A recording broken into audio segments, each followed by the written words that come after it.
Sleep is one of the hardest things you'll encounter with young children. If you can get through this part of it, you're going to be okay.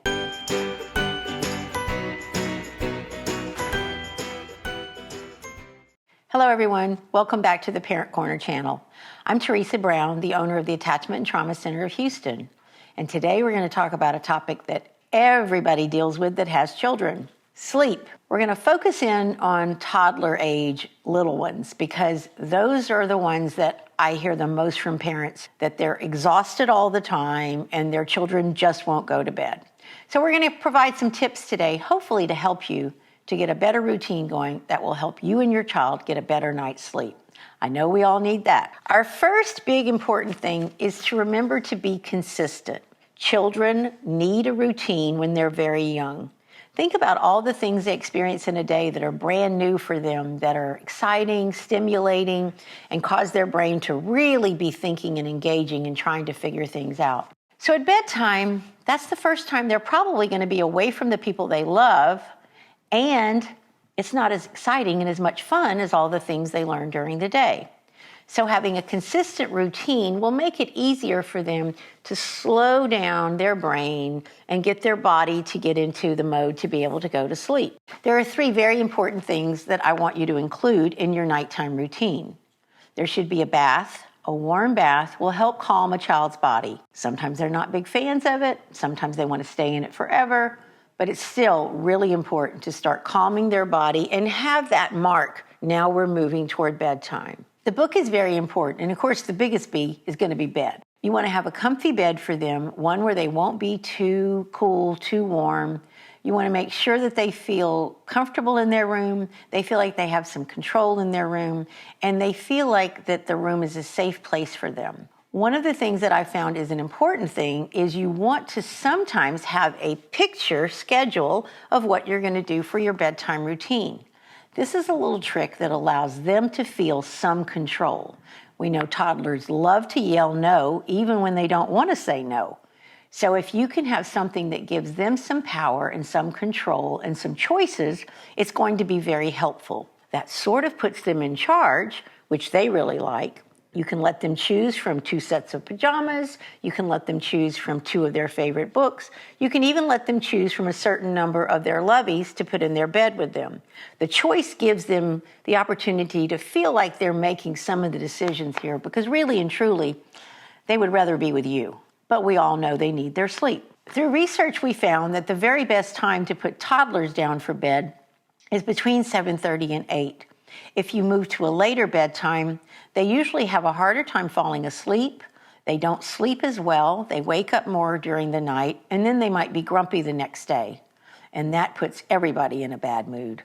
If we try to push their bedtime later because we think it's going to let us sleep later the next morning, been there, tried that, doesn't work. You end up with a crankier toddler. You end up with a kid who's still going to wake up at 6 or 7 a.m., but they're going to be a lot crankier than they would have been because they really didn't get enough sleep. Some of the things that also help, in addition to having the routine of the bed, bath, and book, is to have the child not have any screen time, not have any screens on in the home in the 30 minutes prior to you taking them up for their bath and their bedtime.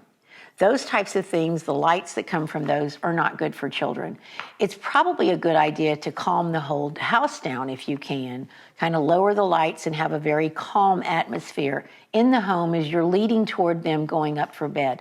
And by all means, don't let them think there's anything fun going to be happening in your house after they go to bed. Some good choices of things they can do before bedtime are building with blocks, puzzles. Older children, it's really good to use Legos. Those are the kind of things that help to put the brain in the mood to be able to go to sleep later. Protein snacks are good because those are going to provide what they need to be able to have their blood sugar be where it needs to be, so you're not going to have them possibly getting riled up as it's time to go to bed. A big thing we run into with children is separation anxiety at bedtime. One of the tips that we found that works really well for children is having something that smells like their parent. It can smell like your shampoo. It can smell like your cologne. It can smell like something that they recognize smells like you. Having that in the bed with them can help them feel closer to you, since putting them in your bed is not really a good idea. That's the start of a lot of battles if you begin that plan with. You want to look at their room and consider what can they hear from the other parts of the house when they're trying to go to sleep. Sometimes using white noise, lullabies, soft music, those types of things can drown out noises from the other part of the house. You need to have a nightlight, a children's nightlight, one that's designed for small children, so it has the right type of light in the nightlight. You may need to leave the door open. For some parents, they worry that the child's going to hear everything. Hopefully, if you've got the white noise in the room or you have some type of lullaby, that's going to be able to cover any sounds they would hear in the other part of the house. They feel when the door closes, that's like a really big wall between you and them. There's going to be things that are going to regress their sleep. You might have to go out of town. The child may get sick. Something's going to cause everything to regress. That's okay. Do what you need to. When you're away on a trip, adults don't sleep good in a bed when they're there for the first night, so we can't really expect our children to settle in easily either. Do what you need to for all of you to get some sleep when you're out of town. The other thing is if they're getting sick or are sick, they're going to need you to comfort them, and this is not a time to draw a firm line that you won't help them through feeling ill at night. The dark can be very scary for toddlers, and if they're not feeling well, it can be even scarier. So please take into mind that you want to do things a little differently when your child is sick. You'll get back to your routine. Another thing that can hamper sleep schedules is developmental stages. When children are learning to do new things, that's going to cause their sleep to be disrupted. When teeth are coming in, those types of things are all going to cause sleep to be disrupted. Recognize that as one of the growing pains and treat it as you would when they're not feeling well. Understand that sometimes they just can't help it. And then try to get back to your sleep schedule, showing them the plan you have, letting them be in charge of pointing out what's next. They could even talk to if you have a dog or a cat in the house, talk to them about their sleep schedule. Let them feel like they're the ones who are deciding what's happening. Sleep is one of the hardest things you'll encounter with young children. If you can get through this part of it, you're going to be okay. They're not always going to want to cry or sleep in your bed. Thanks for joining us. We'll see you next time on Parent Corner Channel. Bye.